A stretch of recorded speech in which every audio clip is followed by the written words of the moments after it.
Γεια σας, γεια σας! Νέα συνταγή σήμερα. Σήμερα θα σας δείξω πως φτιάχνουμε σνίτσελ. Έτσι, χοιρινό σνίτσελ από την αρχή μέχρι και το τηγάνισμα. Λοιπόν, πάμε να σας δείξω τη συνταγή. Σε 3 αυγά θα βάλουμε 70 γραμμάρια γάλα. Εντάξει.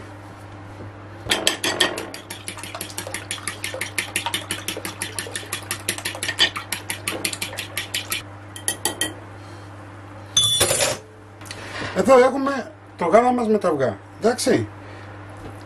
Παίρνουμε σνίτσελ, το στεγνώνουμε καλά με απορροφωτικό χαρτάκι.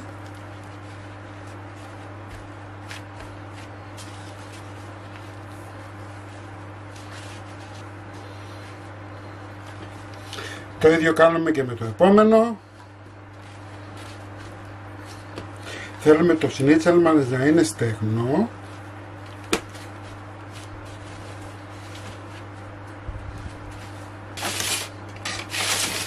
Λοιπόν, θα βάλουμε αλατάκι.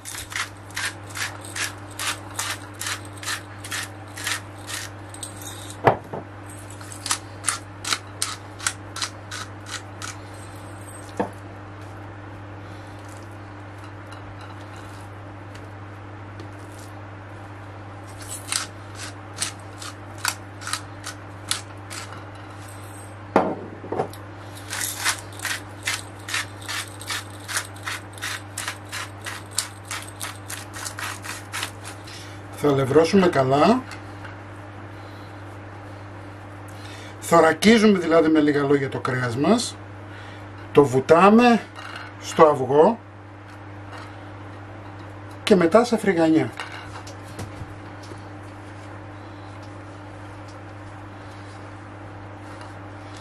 Προσέξτε τώρα. Εάν θέλετε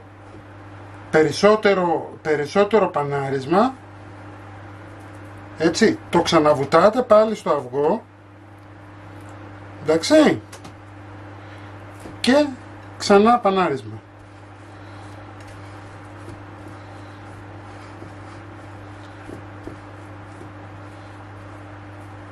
Το πρώτο μας κομμάτι είναι έτοιμο. Το ακουμπάμε και συνεχίζουμε με το επόμενο. Αλευρώνουμε καλά.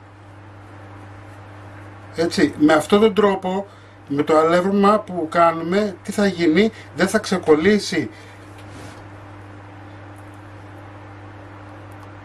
το πανάρισμα από το σνίτσελ μας.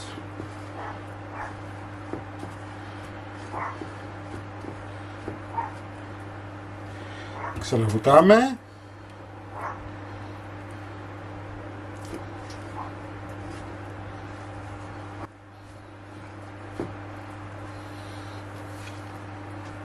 Και εφόσον έχει ζεσταθεί το λαδάκι μας, το λάδι μας, θα βάλουμε το πρώτο και άλλο ένα, θα τηγανίσουμε 2-2 μαζί.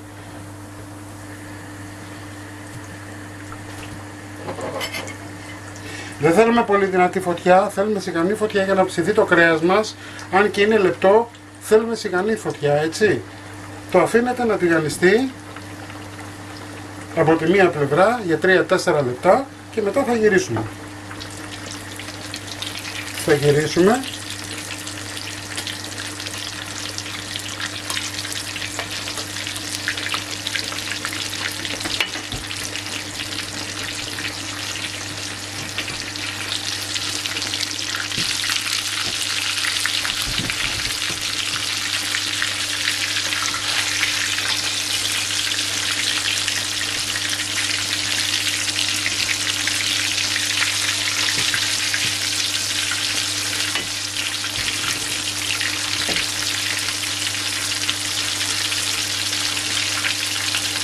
Δεν θα βάλετε πολύ σπορελαιό, θέλουμε να τηγανιστούν, δεν θέλουμε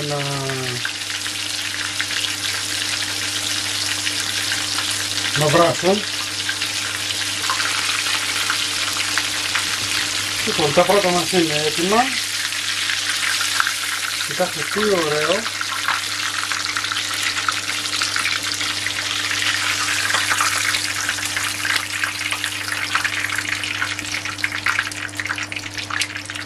Και πάμε τώρα να πανάρουμε τα επόμενα. Να τηγανίσουμε τα επόμενα.